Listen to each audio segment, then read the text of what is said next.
Good evening, everyone, and welcome to Politics and Prose. I'm Brad Graham, the co-owner of the bookstore, along with my wife, Lissa Muscatine, and we're very pleased to be hosting professor, author, and former journalist Samuel Freedman this evening. He's here to discuss his new book, Into the Bright Sunshine, Young Hubert Humphrey and the Fight for Civil Rights.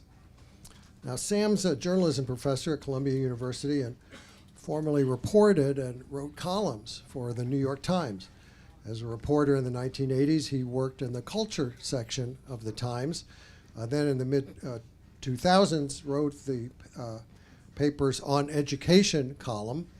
And then for 10 years, he was responsible for the On Religion column. He's also written 9 previous books on a wide range of topics, from high school teaching to American Jewry to college football, to his mother's own story.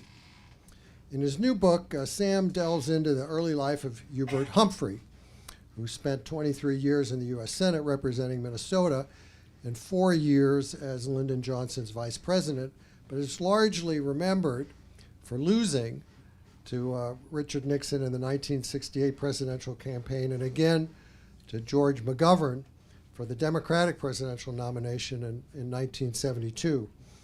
Humphrey was disparaged for having dutifully supported Johnson's conduct of the Vietnam War. And though once the nation's preeminent liberal politician, Humphrey came to be regarded as a political has-been.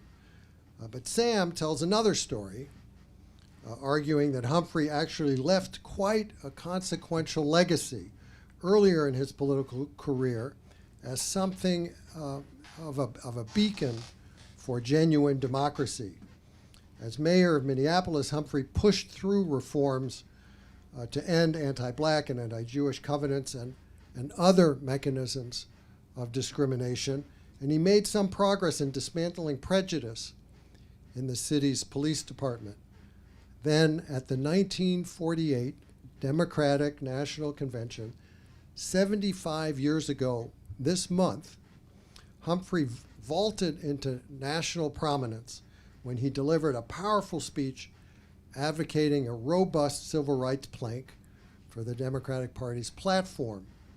This was at a time when conservative Southern Democrats dominated the party, but Humphrey's argument swayed enough delegates to win a majority. And in so doing, as Sam contends, Humphrey stands as a singular figure in the Democratic Party's move away from its white supremacist Southern roots towards the cause of equality, of racial equality. Now, Sam has said his intention in writing about Humphrey was to place him in the context of his times, and a good part of the biography does detail the shocking extent of racial prejudice and anti-Semitism in 1940s Minneapolis and within the Democratic Party. Such history, of course, has particular resonance today amid all the attention being paid to ongoing racial injustice and violence in this country, with Minneapolis itself once again a focus in the wake of the murder of George Floyd and federal and state investigations that have faulted the city's police force for racial bias. Now, reviews of Sam's book have been very positive. The Wall Street Journal called it a powerful and captivating read, and the New York Times said the book is a superbly written tale of moral and political courage for present-day readers who find themselves in similarly dark times. In conversation with Sam will be Julia Sweig, who a couple of years ago came out with a best-selling biography of another prominent political figure, Lady Bird Johnson, and there's a documentary coming out this fall, right, about, based on the book. Julia's other books have dealt with Cuba, Latin America, and American foreign policy, and she's the creator, host, and executive producer of the podcast In Plain Sight. So please join me in welcoming Sam Freedman and Julia Sweig.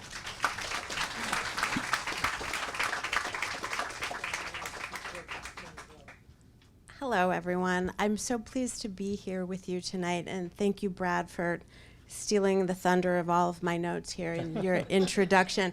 But I think that that Sam's book is so rich that we'll have lots to talk about, especially with your participation. I know that many of you were Sam's students, and I'm sure that I'll try to call on you if you stick that hand up really high. We'll talk for about 25 or 30 minutes before we open it up to questions from the audience. Let me say that Brad skipped over something really quickly. He mentioned Sam's 9 other books. That's 9 other books. This is a very prolific writer and reporter who's written about contemporary American life in so many different facets. And I'm really honored to have spent the last 3 weeks in the mornings reading your book, Sam. So congratulations for bringing this story really to life, a story that is full of surprises. I usually, or we often ask an author, what was the biggest surprise to you? But I'm going to flip that before I hand the mic over to you and tell you what was the most surprising to me. And that is something we just heard at the very end of the introduction, which is the portrait of Minneapolis. The Minneapolis story that Sam brings out is one that I think, for those of us that don't know the city, and I certainly don't, really kind of ruptures a lot of mythologies about the place. And the extent of the racism and the anti-Semitism in mid-century Minneapolis really just, I found shocking, given that it's a northern city. Northern cities are not aloof to this kind of phenomenon, but nevertheless, that was perhaps my biggest surprise about this book. The book features fascists and liberals and moderates and conservatives and mini biographies about maybe a dozen other individuals who make Hubert Humphrey. So with that, let me say congratulations, Sam, and I will ask you the basic question, which is, how did you come to write this story? I'd be happy to answer that question, but first I want to indulge in 2 pleasures and 1 kind of sacred obligation. Pleasure number 1 is to be at a store like this. I've been at Books and Books, I think, for 3 of my, I've been at Politics and Prose for 3 of my other books over the years. And one thing I know is that independent stores like this are lifeblood for writers like me and like Julia. So even if you don't buy my book tonight, buy Julia's or buy somebody else's, because all writers like us need these stores to flourish. The second pleasure is to be here with Julia Sweig. I was given a wish list by Politics and Prose by Brad and his team here, of whom I would like to have as a conversation partner, and without a doubt I wanted it to be Julia. I only knew her at that point from her amazing work about Lady Bird Johnson, respectively titled In Plain Sight and Hiding in Plain Sight. The book is extraordinary. The podcast I've listened to twice. They have completely blown me away, and they really make you revisit this figure. And if you thought Lady Bird Johnson was about planting bluebells on the exit ramp, oh, you're really in for some discovery. So it's a great, great honor to be here. Thank you. And then the sacred obligation. One of my friends in writing, whom I met purely by being assigned to review one of his books before I ever met him, was a longtime Washingtonian named Nick Kotz, great author, superb writer on the subject of civil rights, particularly his book Judgment Days, about the alliance, rough as it sometimes was, between LBJ and Martin Luther King. And so I'd like to, in talking here tonight, think of Nick and what an extraordinary writer and friend he was. Now, on to doing the book. Part of it was that I'd been looking for a number of years for some book to do in the period right after the end of World War II, because I felt that there was this complacent view that we go from VJ Day to everyone's in Levittown mowing their lawn. And there were 2 problems with that conventional wisdom. One is that the 50s actually had a lot of turbulence of both the productive and the unproductive kind, whether it was the Red Scare or the civil rights movement, as a lot of us remember it, with the Montgomery bus boycott and Brown versus Board of Ed. And the other problem is that even if you had a more clear-eyed view of the 50s, you still to account for all those missing years. How did we get from VJ Day to even January 1st of 1950? And I'd never quite found the right subject for that time period. And a lot of my books have come back to race and civil rights as their narrative center and as their topical center.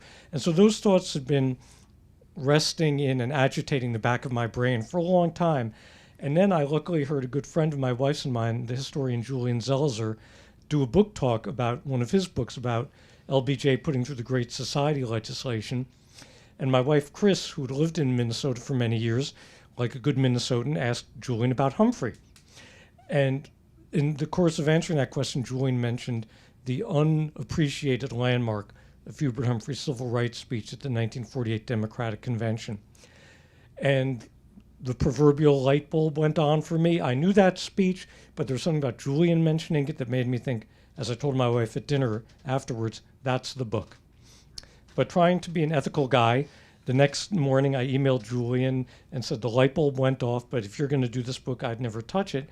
And he said, oh no, I'm really busy writing about, Jim Wright and Newt Gingrich, so go ahead. So I went ahead. And the result is a really tremendous and very prodigious act of research and writing. And Sam, those of you who know his writing, know that he has an incredible turn of phrase almost on every page. So it's a beautiful piece of writing as well. How long did you spend on the research side of this book? I've spent a total of 8.5 years on the book, and because of pandemic, normally I would have wanted to be done with about 90% of my research before spending roughly a year or a year and a half of writing. But the major archive where Humphrey's papers are shut down for several years, and I had to work around that. And so actually, when I started writing, which was in July of 2021, I, at that point, was 6 years into my research, and I was able to write the first few chapters pretty much straight through because I tend to research chronologically. But then as I got past the midway point of the book, I'd really have to stop with each chapter and go back and fill the holes that I'd never been able to fill while the main archive and other sources and other places were inaccessible to me. So then, the last 8 or 9 months of producing the book were a mixture of research and writing. I'm going to press this point just a little bit more, having spent about 8 years on the Lady Bird book too. Are you saying that you generally, and I hear that you said you had to backfill with research once you had more access to the material, but otherwise you're able to research straight through, then stop, and then write to the end? That's the way I try to do it. Every author has their own approach, Yeah. and I always say I never get between anybody and their own methodology, as I think even my book writing students here can attest. Yes. But the way I like to work is I really need to feel that I have a critical mass of the material before I can even begin to contemplate writing about it. I'm worried about making ill-informed choices if I'm writing before I really have that critical mass. And again, everyone has their own approach, and I tend to be someone who really maps out a book in detail, and I can't do that if I don't have most of my material at hand. In this case, at a point it was going chapter by chapter, but I'm the kind of person who will make a 20,000 word outline for a 15,000 word chapter. And then, as my English teacher mother would say, it just writes itself after that. Well, it doesn't write itself, but Definitely not. But it gives you the freedom of composing. Yes. That is the difference, that I'm not, scrambling through my papers wondering, where's that anecdote, where's that quote? I forgot to make that footnote. I find that it liberates me to have, the blueprint laid out ahead of me. I compare it, I'm a big jazz lover, and I compare it to I'm not comparing myself to John Coltrane, certainly, but, when Coltrane would play solos, You are on television. People would think that he came up with them on the spur of the moment. But I remember reading accounts of, first of all, how much he practiced all the time. And then secondly, hearing the great engineer Tom Dowd talk about how Coltrane would get to the studio early on the day of a session, and he'd be trying out versions of his solo in the studio before the recording started. So there was still the brilliance of his improvisation, but he had a sense of where he wanted to go. And David Marin is a great Washingtonian. In his book about Vince Lombardi, talks about this Jesuitical idea of freedom within discipline, and I totally subscribe to that as a way of writing. Well, maybe we'll get to come back to the writing, because obviously I'm a writer, so this is what I'm very interested in, and you teach a legendary class on book writing. But let's get into the substance now, and I hope we can come back. I mentioned, Sam, that there are many characters other than Hubert Humphrey who flesh out young Hubert for us. Which character do you want to talk about first? I have 5 or 6 written down. Your choice. Okay, let's talk about, and some of you will know each of these, maybe not all of you will know all of them. Let's talk about Cecil Newman. Cecil Newman was Humphrey's tutor on racism in America. And let me just back up by saying, Julia, when I started this book, I made 3 promises to myself. This will not be a cradle-to-grave doorstopper. This will not be a great man or woman in history book. And this will not be a white savior narrative. And part of that was developing the people constellated around Humphrey. And Cecil Newman is first among equals. Cecil Newman was a former Pullman porter who started work as a black journalist in Minneapolis while also working the trains. He would bring his typewriter on the train, and when they'd get to the end of the line, sometimes it was Fargo, sometimes it was Seattle, he would then go to the local Carnegie Library, type up his column for the week, and then send it back airmail to the newspaper he was then working for. And Cecil Newman had this lonely role. He was not the only civil rights activist in Minneapolis in the 20s and 30s, but there were very few of them. And he had this fundamentally lonely role of, in his newspaper, The Spokesman, which is published to this day by his granddaughter, chronicling police brutality, chronicling discrimination by both management and labor against blacks who wanted jobs and who wanted to be in unions, chronicling the kind of racist dog whistle terminology that would be used in the way the mainstream papers covered the black community in Minneapolis. On and on and on. And he would do what he could pointillistically. You try to publicly shame someone, you try to call attention to a misdeed, but the black population in Minneapolis was maybe 1 or 2% of the whole city. They couldn't work up, it wasn't possible to work up the electoral muscle to, at the polls, say, we're here, you have to think about our votes. So they were ignored and continuously oppressed. And Newman was, in a way, I think he actually did know, he was looking for a just white man. He knew some idealistic white people in Minneapolis, but none of them had power. He needed someone who both had principles and power. And Hubert Humphrey was very open, for a variety of reasons, to being taught on the subjects of race and anti-Semitism. He'd begun his awakening before he got to Minneapolis to start his political career in 1940, but he needed to learn more. And so he and Cecil Newman, I love this phrase from the playwright Athol Fugard, they had an appointment with each other. They didn't know they had an appointment, but they had an appointment with each other. And the symbiosis of that relationship was vital to Humphrey. And the other thing that's great about Newman is he was fierce. You know, he dressed like this Edwardian. Some people thought he was a moderate. Like, hell no.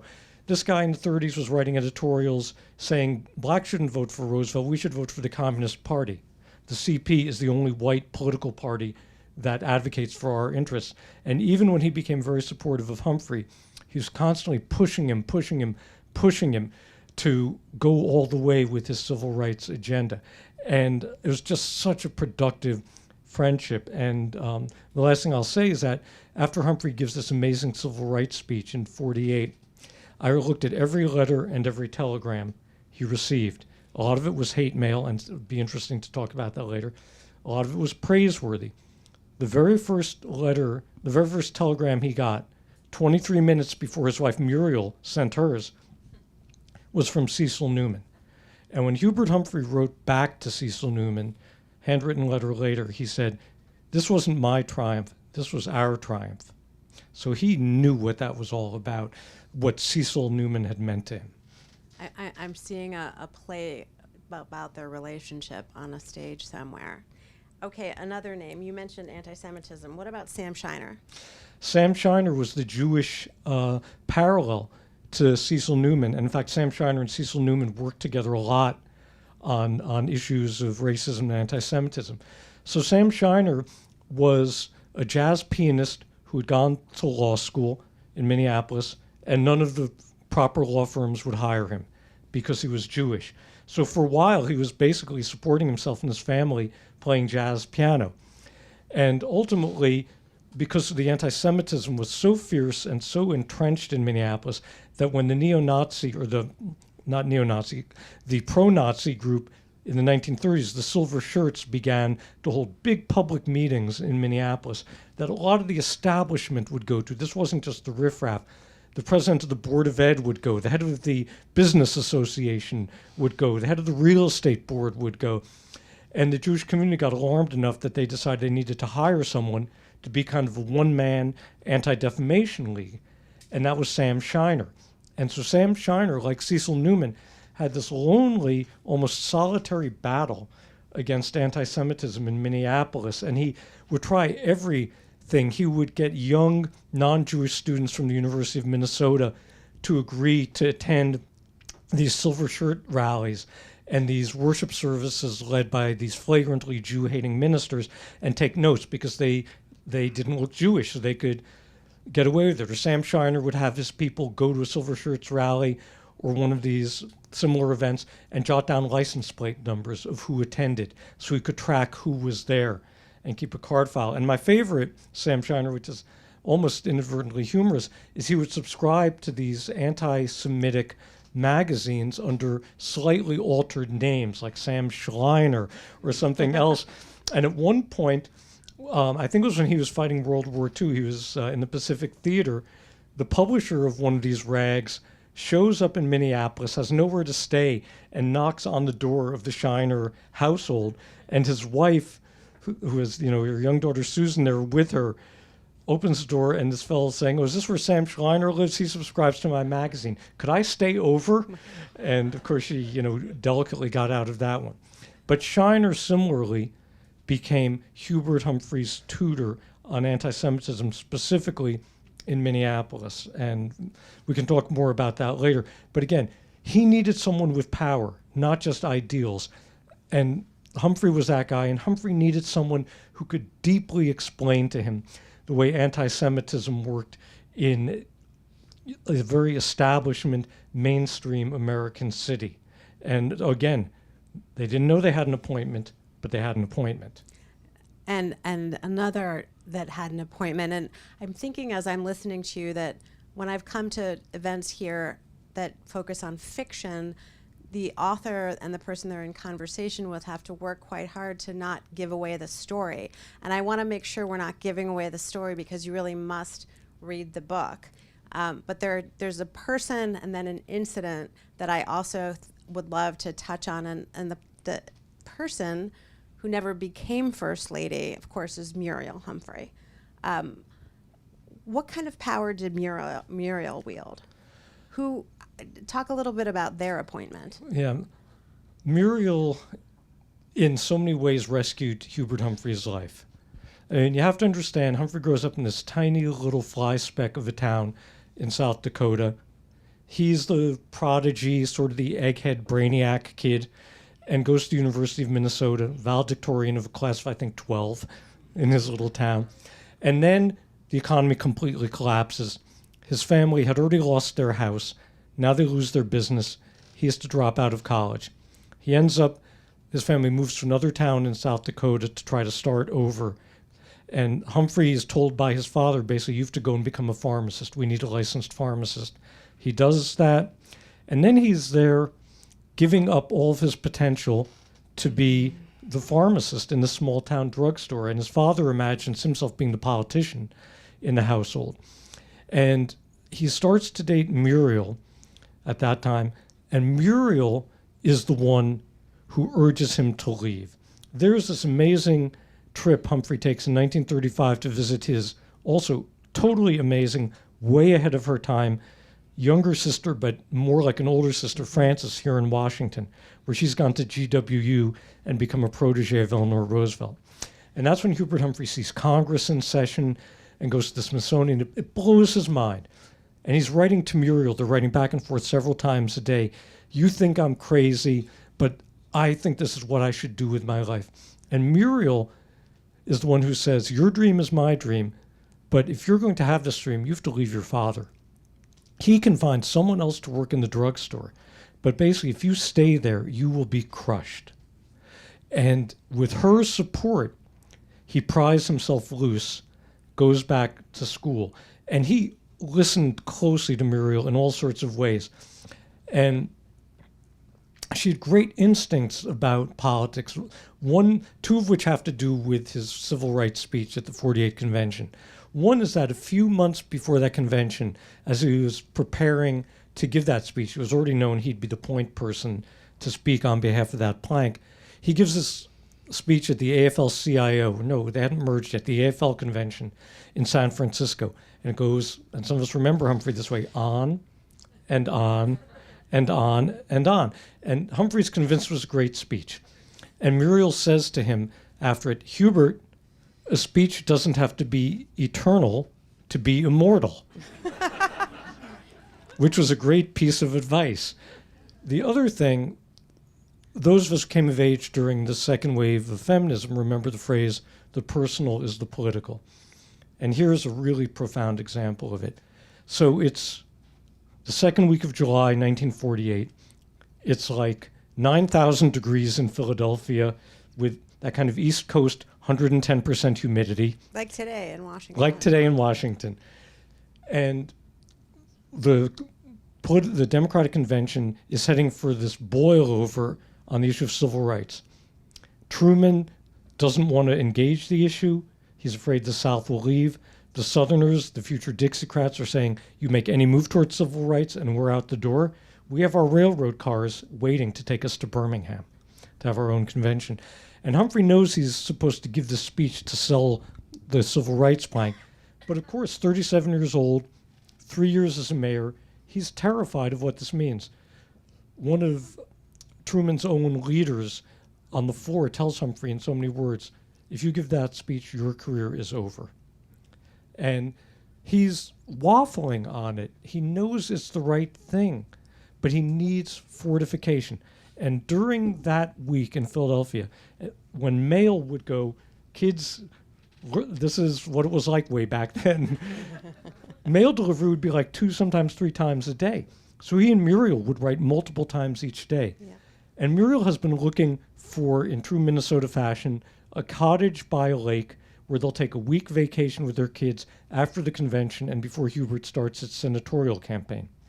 And she writes to Hubert early in convention week and says, actually a few days before convention week starts, he's already in Philly, and says, I heard that this place doesn't take Jews, and I'm going to go up there and find out. And so the Sunday, that's the start of convention week, she drives up there, she confronts the owners, they give her all of their pablum about, well, we'll take a few Jews, but if we took more, we'd have to take all of them. You know, why don't the other people with cottages, you know, with the resorts on the lake do their share? She comes back, she writes to Hubert. He gets this letter the morning he's going to give his speech, when he's still uncertain. And she says to him, first of all, we cannot stay there. This is not what we believe in, and this is also terrible politically. And I think hearing it from his wife, his life partner, and knowing how personal the stakes were, because that civil rights plank wasn't only about Black Americans, it also explicitly banned prejudice or called for an end to prejudice on religious grounds. So it was very much addressed to anti-Semitism and also anti-Catholicism.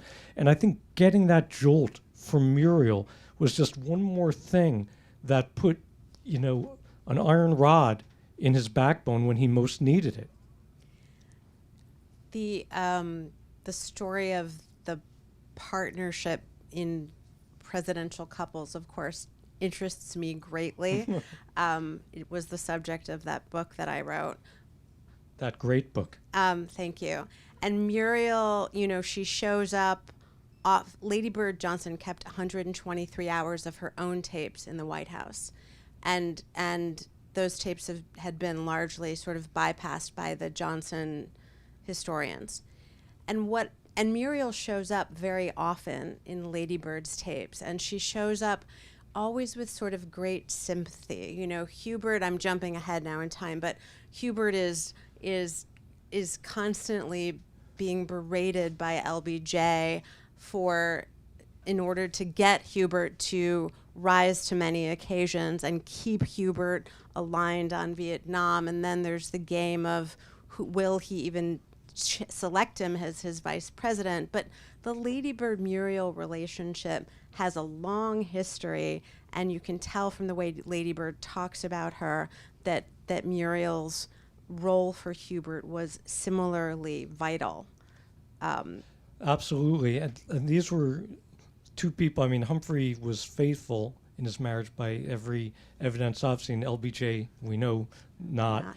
But there were parallels to what you show so brilliantly in your book. They trusted these women.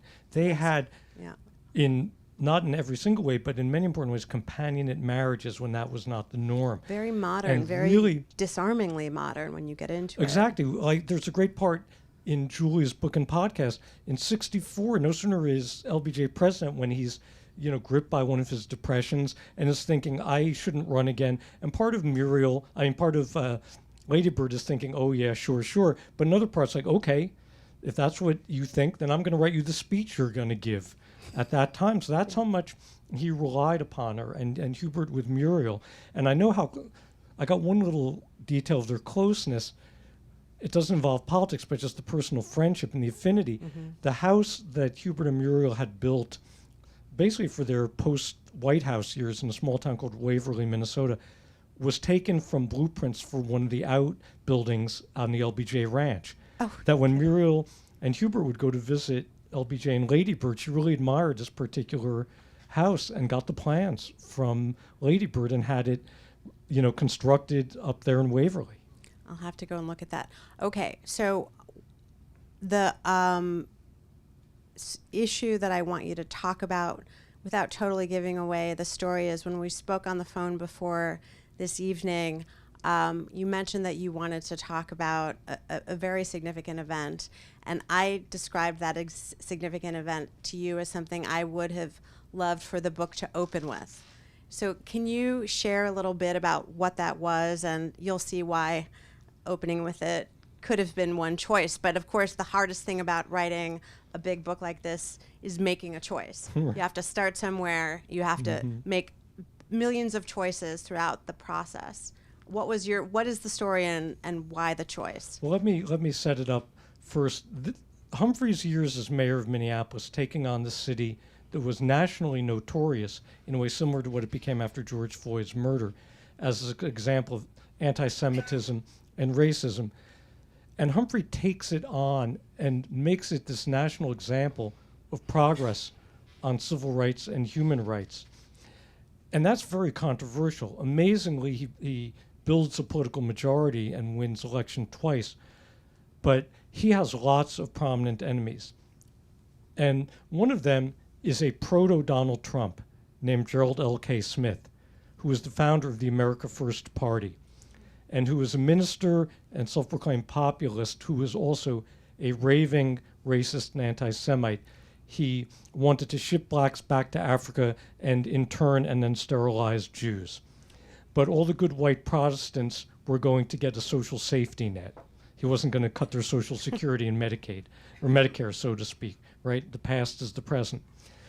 Humphrey has a series of confrontations with him.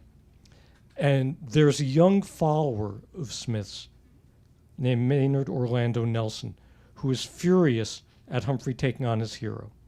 So one night in February 1947, right as Humphrey is really beginning to roll out his civil and human rights agenda in Minneapolis, he's coming home late at night. His police escort drops him off outside his home near the University of Minnesota campus. He's walking to the front door. One of the street lights is out. That's odd. And he's fumbling for the key in the door because he can't see. And 2 shots whiz by him. And that was a serious assassination attempt.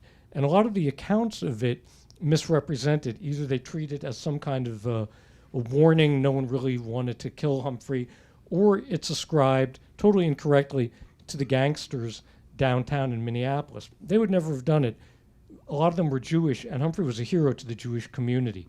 Even though the gangsters were upset that he was busting up their after-hours liquor and bookmaking, they would never have done that. It would have been bad for business.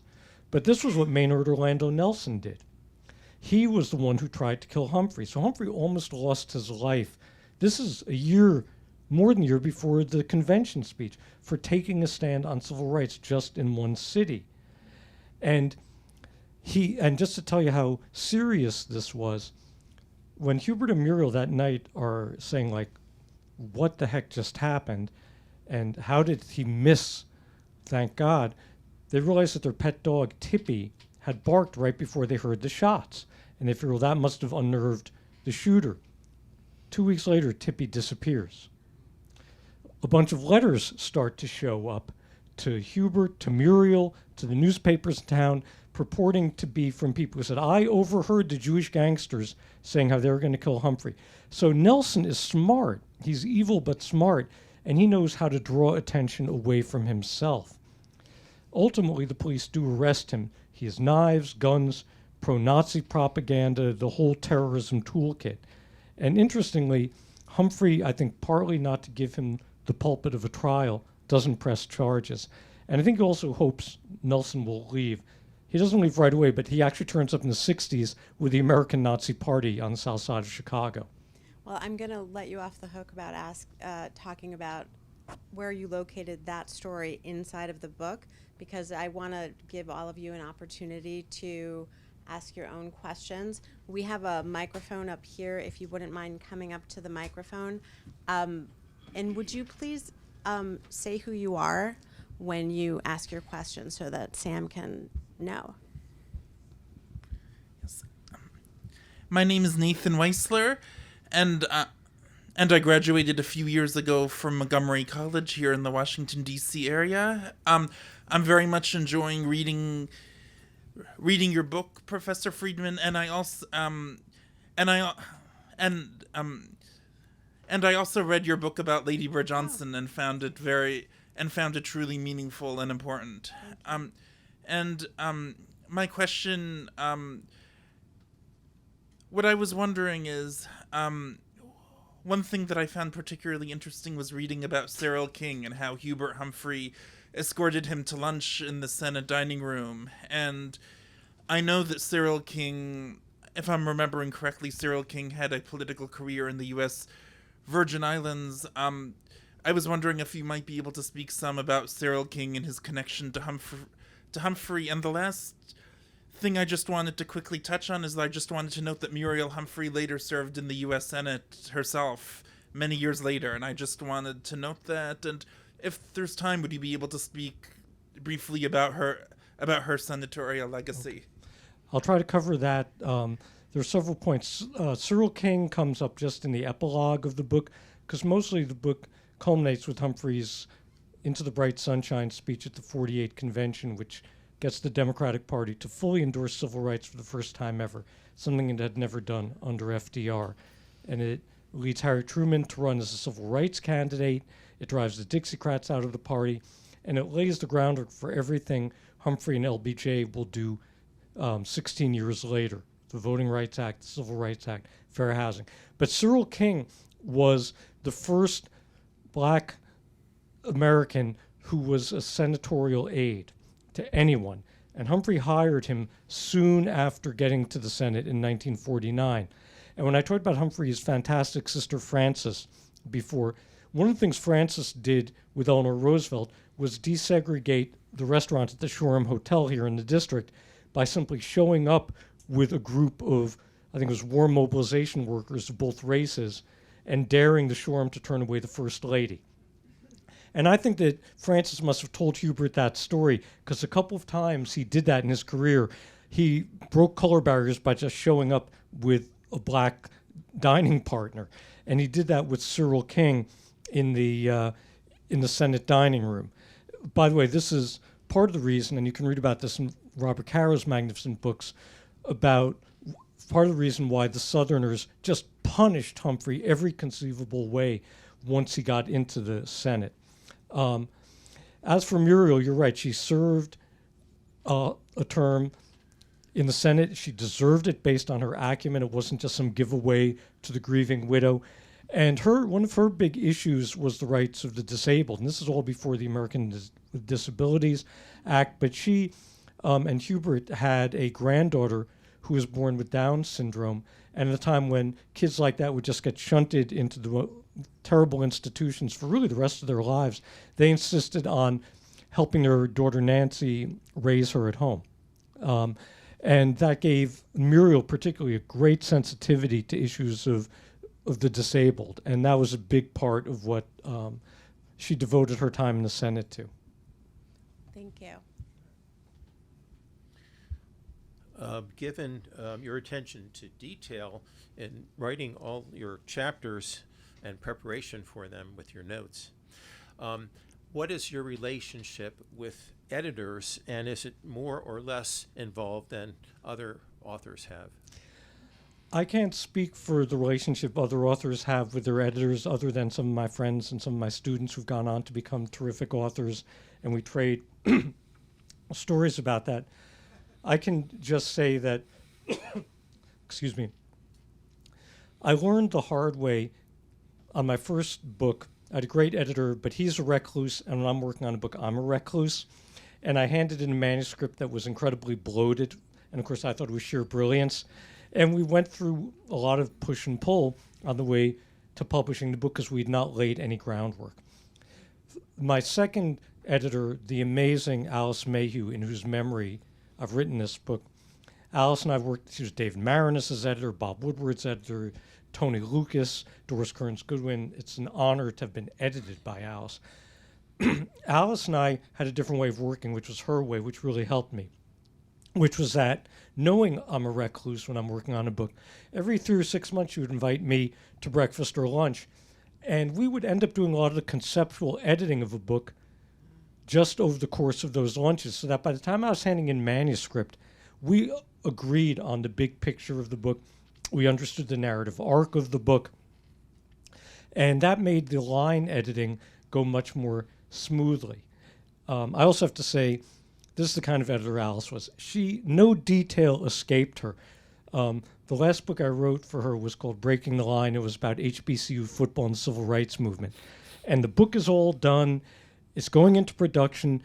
We'd chosen the photos for the photo insert, and I'd sent in my captions. And I'm with my wife going to Kennedy Airport to go and visit our son in Madrid, where he's doing study abroad. My cell phone rings. It's Alice. And she reams me out. She said, "These captions are no good.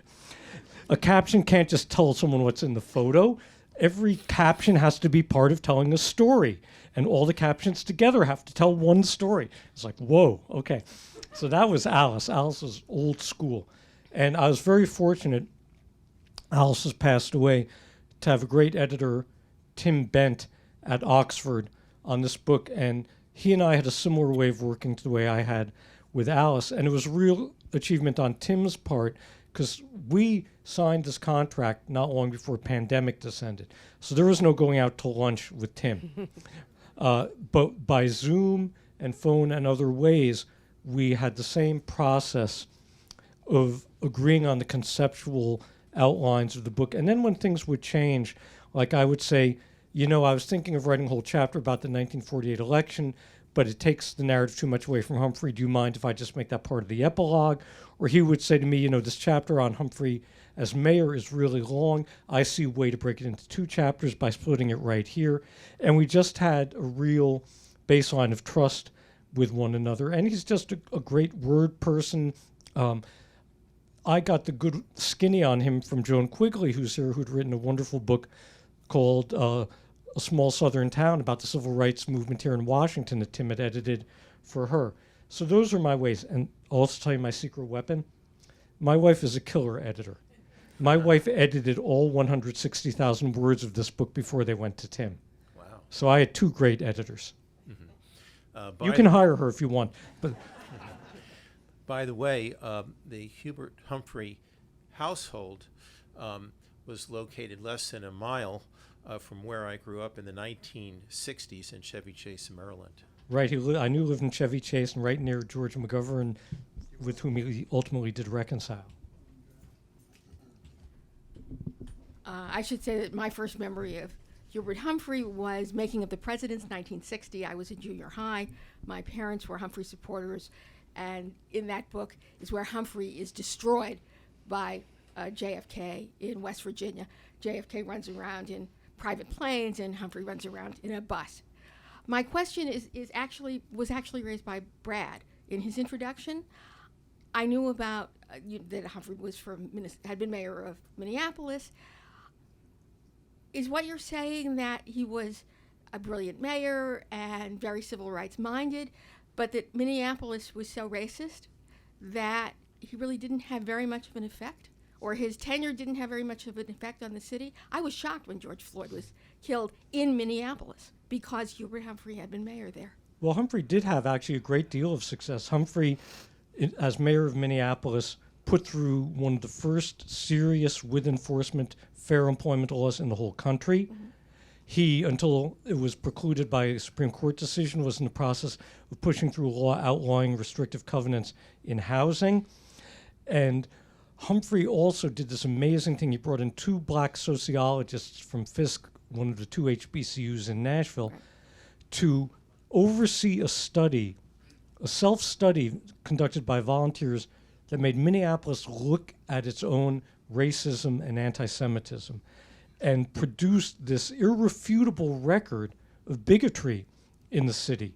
And that gave Humphrey leverage to move that fair employment law forward and to move forward on restrictive covenants.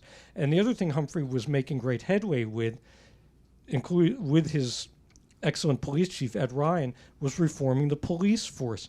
He had the police going to the University of Minnesota to take human relations classes. He would personally intercede in police brutality cases. So it's not that his agenda failed. On the police reform, he vaulted into the Senate, and Ed Ryan also advanced in his career, and they never got to complete it. And that does set up a straight line to the murder of George Floyd, but it would be totally wrong to think that he hadn't been a fantastic success. But what it means is that success doesn't last forever. You have to keep fighting these battles. And I also want to add one other missing link here. It's not the question you asked, but I think it's important. So how does, to use George Clinton of P-Funk's phrase, how does this vanilla guy from this vanilla place come to care so much about blacks and Jews? That was a question that motivated me doing this book. And the key, the linchpin to understanding that is Humphrey went to graduate school in Baton Rouge, Louisiana, to LSU for a year. And in that year, he lived in a Jim Crow society and was appalled by it. He met Jewish friends and classmates whose families were being exterminated by the Nazis in Europe. And he studied under an amazing professor, Rudolph Eberle, who was an exiled, 1/8 Jewish anti-Nazi professor who was stripped of his job, left penniless, and had to start over with his family at LSU. And Humphrey studied with him that whole year he was there. And Eberle's project as a scholar was to study how do democratic societies turn within a couple of years into dictatorial ones. He taught that from a scholarship. He talked about his family's personal experience. And he also mapped the experience of Jews in Germany onto the experience of blacks in the Jim Crow South. Humphrey left that year with his eyes opened to racism and anti-Semitism. Because remember, the New Deal was all about class. The New Deal's gap was that it wouldn't take on issues of discrimination directly, because FDR felt he needed the votes of the Southern segregationists. To get the New Deal through. And you might think that Humphrey would go back north and say, like, glad I'm out of Jim Crow. No. Humphrey went back to Minneapolis realizing there's such a thing as down south, and there's such a thing as up south. And there's such a thing as de jure segregation, and there's such a thing as de facto segregation. And that's what he brought to Minneapolis. And that's so incredible that he had that insight, because a lot of people wouldn't have had it. Thank you. So we have about 5 or 6 people in line and about 10 minutes. So here's what I'd ask. Everybody stay, but if you could keep your question to 20 to 30 seconds so that Sam can take 90 seconds to answer you, and we'll be able to fit everyone in. Right, and please introduce yourselves. Yes. Quick question. What's the etymology? Can you introduce yourself? Barry Jacobs Thank you. from Space Agency. What's the etymology of the title, and how did you use it throughout the book? Oh, yeah. Oh, okay. One at a time. We'll go one by one. It comes from his speech at the civil rights speech at the convention. He says that it's time for the Democratic Party to walk out of the shadow of states' rights and into the bright sunshine of human rights. And he'd been toying with that phrase for a while, but I think what it traces back to is when he was a young man in Huron, South Dakota, and the dust storms descended, and he said he thought it was the end of the world. And I believe that when he had that image of the shadows, he was thinking not only in the Bible, the shadow of the valley of death, but he was thinking of what it meant when the sunlight disappeared and you couldn't see 5 feet in front of you, and it felt like the end of the world. And then when miraculously you survived and the sun came out the next day, that's why that image of the bright sunshine was so potent to him. Thank you. You're welcome. Beautifully captured in the book, too. Hi, my name is Lisa Sockett, and I wanted to know if you're going to write the next chapter after 1948 and Robert Caro, like possibly. Well, those are the two words, Robert Caro. and also, you know, Robert Dallek has done fantastic work on LBJ, which inevitably involves Humphrey and their relationship. So you have two major historians who have weighed in on that. And one of the things I liked about writing about early Humphrey is I felt that this was the less occupied landmass within his life. And I just really don't see that I would have enough to add to follow in the Dallek and Caro footsteps, frankly. Thank you. I'm Noel Gunther. I'm the husband of one of your former students who loved you.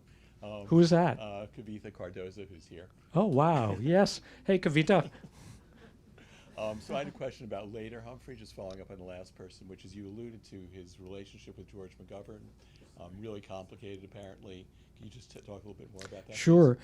Well, Humphrey was kind of a protege. I mean, McGovern, rather, was kind of a protege of Hubert Humphrey's. And in fact, Frances Humphrey Howard, the sister I've referred to, was very instrumental working on some of McGovern's early campaigns for Congress. But of course, on Vietnam, they completely split in '68 at the convention, when McGovern is entered in as a peace candidate at the convention. And Humphrey gets the nomination over the blood spilled by the Chicago cops of all the journalists and anti-war demonstrators. In '72, Humphrey and McGovern go against each other for the nomination, and McGovern wins, and it's a bitter fight, and Humphrey ends up being an object of ridicule and scorn. I found this amazing oral history that McGovern had done in the Minnesota Historical Society, recalling a walk he takes with Humphrey. It must have been in the mid-'70s. And they're walking, and they've reconciled a good deal by this time. And Humphrey says to McGovern, you know, George, I know that everyone thinks that I only supported the Vietnam War because of loyalty to Lyndon, but I want you to know I actually believed in it. I know now that was the wrong decision, but I don't want you to think that I would take a stand that I didn't actually believe in. And it's kind of this amazing, poignant moment. Thank you. Hi, I'm Catherine Wigton, 2006 book writing seminar student of Sam's. When I covered Broadway, we called this papering the house. Yes, yeah. My question is about the emotional state of him as he thought about, of Humphrey, as he thought about the progress that he was making on the civil rights front. Those in social justice often feel dejected, and it's a roller coaster, and as you said, success is not permanent. Do you have a sense of that? It's a great question. Humphrey was very psychologically astute, and even in this great speech he gives the night before the Voting Rights Act is passed that I have in the epilogue, he can foresee that the advances in civil rights, and at that point, I think LBJ had just given his great speech about affirmative action at Howard.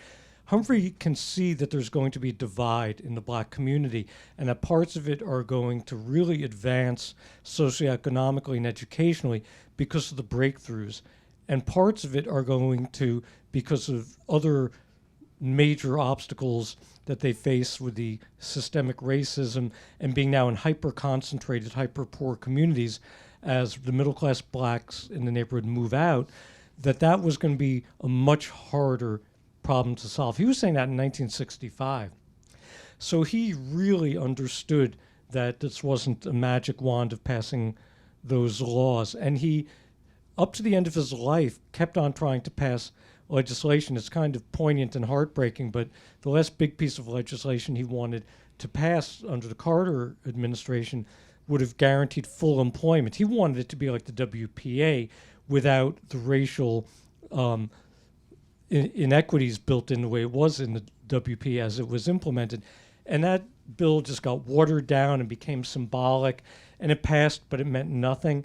And by the end of his life, in spite of the Happy Warrior, the Politics of Joy, all of which was true, he was confiding to some of his closest political friends over his lifetime how kind of brokenhearted he was at what hadn't come through and feeling that he was being sort of cast aside at the end. So he, tears of the clown. My name is John Dyer. Touching on 1968, given Humphrey's record, why didn't the civil rights establishment support him? I think the civil rights establishment did support Humphrey in '68. I think he, through that campaign, had tremendous support from, A. Philip Randolph, from King, from Bayard Rustin, from a lot of the leaders. They knew Humphrey had been with them from 1948, and really from before then in Minneapolis. I think that the attrition wasn't from the civil rights community.